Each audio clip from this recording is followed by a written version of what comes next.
नमस्कार दोस्तों, मेरा नाम है विशाल और हम बात कर रहे थे भारतीय संविधान के भाग 4 राज्य सरकार की। और पिछले वाले वीडियो में हम लोगों ने राज्य सरकार के अंतर्गत मुख्यमंत्री को कवर किया है। आप चाहें तो मेरे पिछले वीडियोस में जाके देख सकते हैं। हमने लगभग एम लक्ष्मीकांत का 60% भाग कवर कर दिया है, जिससे लगभग 80% क्वेश्चन एग्जाम्स में पूछे जाते हैं। और आज बात करेंगे हम राज्य मंत्री परिषद की, जिसका हेड कौन होता है? जिसका हेड होता है मुख्यमंत्री। ठीक, भारत का संविधान केंद्र के समान राज्य में भी संसदीय व्यवस्था का उपबंध करता है। राज्य की राजनीतिक और प्रशासनिक व्यवस्था का वास्तविक कार्यकारी अधिकारी मंत्री परिषद का मुखिया यानी मुख्यमंत्री होता है। राज्य में मंत्री परिषद का कार्य बिल्कुल केंद्रीय मंत्री परिषद की तरह होता है।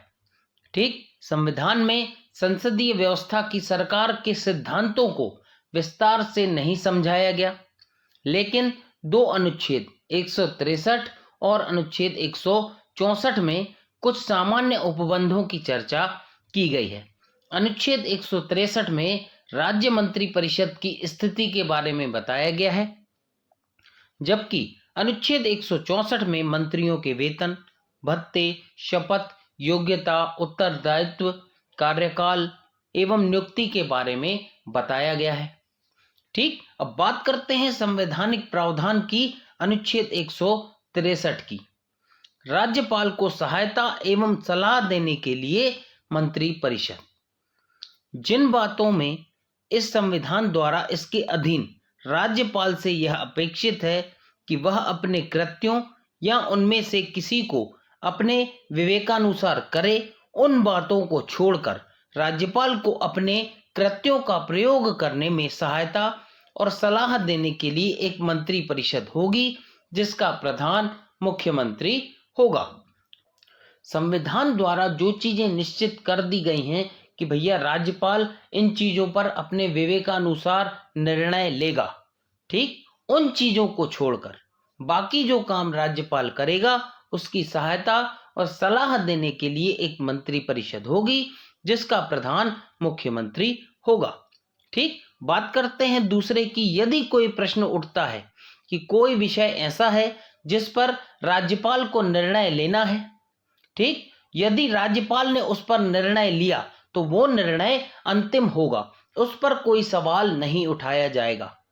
ठीक, बात करते हैं तीसरे की। इस प्रश्न की किसी न्यायालय में जांच नहीं की जाएगी कि क्या मंत्रियों ने राज्यपाल को कोई सलाह दी, और नहीं दी तो क्यों नहीं दी। ठीक, अब बात करते हैं अनुच्छेद 164 की। मुख्यमंत्री की नियुक्ति राज्यपाल द्वारा की जाएगी तथा अन्य मंत्रियों की नियुक्ति राज्यपाल मुख्यमंत्री के परामर्श पर, सलाह पर करेगा। ठीक, दूसरा, राज्यों में मुख्यमंत्री समेत मंत्रियों की अधिकतम संख्या विधानसभा की कुल सदस्य संख्या के 15% से अधिक नहीं होगी, किंतु राज्यों में मुख्यमंत्री समेत मंत्रियों की न्यूनतम संख्या 12 से कम भी नहीं होगी। इस प्रावधान को 91वें संविधान संशोधन विधेयक 2003 के द्वारा जोड़ा गया। बात करते हैं तीसरे की। राज्य विधानमंडल के किसी भी सदन का सदस्य यदि दल बदल के आधार पर सदस्यता के लिए अयोग्य है तो ऐसा सदस्य मंत्री होने पर भी मंत्री पद के लिए अयोग्य होगा। इस उपबंध को भी 91वें संविधान संशोधन 2003 के द्वारा जोड़ा गया। चौथा, मंत्री राज्यपाल के प्रसाद पर्यंत पद धारण करेंगे। पांचवा, मंत्री परिषद सामूहिक रूप से राज्य विधानसभा के प्रति उत्तरदायी होगी। छठवां, राज्यपाल मंत्रियों को पद एवं गोपनीयता की शपथ दिलाएंगे। सातवां, एक मंत्री जो विधानमंडल के किसी सदन का सदस्य नहीं है उसे 6 महीने के भीतर अनिवार्य रूप से एक सदन का सदस्य बनना होगा। आठवां, मंत्रियों के वेतन एवं भत्ते राज्य विधानमंडल द्वारा निर्धारित किए जाएंगे। ठीक, अब बात करते हैं अनुच्छेद 166 की। सरकार की समस्त कार्यपालक कार्यवाहियों की अभिव्यक्ति राज्यपाल के नाम से की गई कार्यवाही के रूप में अभिव्यक्त होगी। यानी कोई भी काम जो सरकार करेगी वो राज्यपाल के नाम से होगा। ठीक। दूसरा, राज्यपाल के नाम से तैयार एवं कार्यान्वित आदेशों एवं अन्य दस्तावेजों का इस प्रकार प्रभावीकरण किया जाएगा जैसा कि राज्यपाल द्वारा बनाए जाने वाले नियमों में दिया गया हो। ठीक। कोई भी दस्तावेज यदि सरकार तैयार करती है तो इस प्रकार से तैयार किया जाएगा जैसे कि राज्यपाल ने नियम बनाए हैं। बात करते हैं तीसरे की। राज्यपाल द्वारा राज्य सरकार की कार्यवाहियों में सुगमता लाने तथा मंत्रियों के बीच उनके आवंटन के लिए नियम बनाए जाएंगे।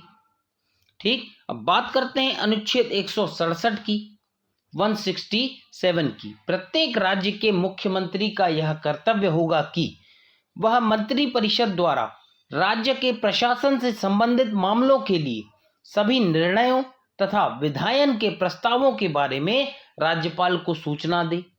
दूसरा, राज्यपाल द्वारा राज्य के प्रशासन से संबंधित मामलों अथवा विधायन प्रस्तावों के बारे में मांगे जाने पर सूचना प्रदान करना। यदि राज्यपाल ने कोई सूचना मंगाई है किसी विषय पर तो उसको मुख्यमंत्री सूचना प्रदान करेगा। बात करते हैं तीसरे की। यदि राज्यपाल चाहे तो मंत्रिपरिषद के समक्ष किसी ऐसे मामले को विचार के लिए रख सकता है जिस पर निर्णय तो किसी मंत्री को करना है लेकिन जिस पर मंत्रिपरिषद ने विचार अभी तक नहीं किया है। बात करते हैं अनुच्छेद 177 की। सदनों के संबंध में मंत्रियों के अधिकार। प्रत्येक मंत्री को विधानसभा या विधान परिषद की कार्यवाही में भाग लेने और बोलने का अधिकार होगा। उसी प्रकार यह अधिकार राज्य विधायिकी समिति के लिए भी लागू होगा जिसका उसे सदस्य बनाया गया है, किंतु उसे मत देने का अधिकार नहीं होगा। बात करते हैं मंत्रिपरिषद के गठन की।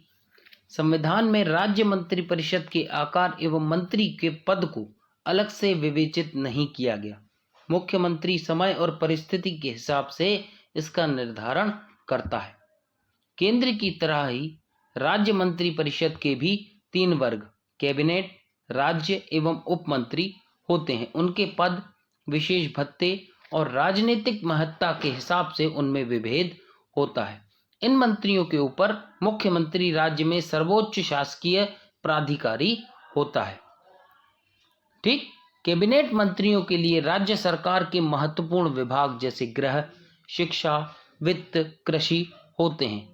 वे सभी कैबिनेट के सदस्य होते हैं और इसकी बैठक में भाग लेकर नीति निर्धारण में महत्वपूर्ण भूमिका निभाते हैं। इस प्रकार उनकी जिम्मेदारी राज्य सरकार के संपूर्ण मामलों में होती है।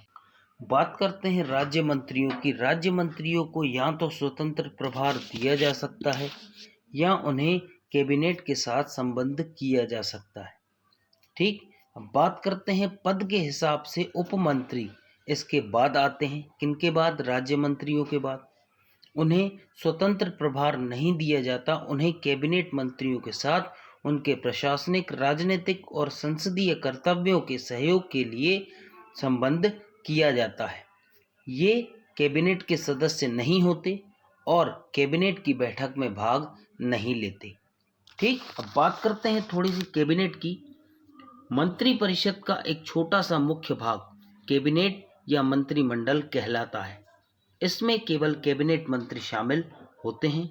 राज्य सरकार में यही वास्तविक कार्यकारिणी का केंद्र होता है। ठीक। अब बात करते हैं कैबिनेट समितियों की। कैबिनेट विभिन्न प्रकार की समितियों के जरिए कार्य करती है जिन्हें कैबिनेट समितियां कहा जाता है। ये 2 तरह की होती हैं, स्थायी एवं अल्पकालिक। पहली की स्थिति स्थायी जैसी होती है, ठीक, जबकि दूसरे की प्रकृति अस्थायी होती है। परिस्थितियों और आवश्यकता के अनुसार इन्हें मुख्यमंत्री गठित करता है, अतः इनकी संख्या, संरचना आदि समय समय पर अलग अलग होती है। आज का वीडियो करते हैं हम यही समाप्त। अगली वीडियो में बात करेंगे राज्य विधान मंडल की। Thank you.